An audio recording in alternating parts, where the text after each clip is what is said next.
பார்க்கடல் போலேதான் நீ இருக்க, பாய் மரக்கலம் போலே நான் மிதக்க.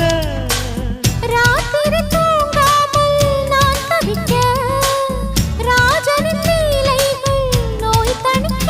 வெட்கம் தீர நான் உன்னை சேர, தொட்டு விளையாட ஆனந்தம் கூடாது. பாண்டியனின் ராஜ்யத்தில் உய்யலாலா, வேண்டி நின்ற பைங்கிளிக்கு உய்யலாலா. கையில் தந்தே கல்யாண மாலை, மையல் கொண்டே நான் இந்த வேளை.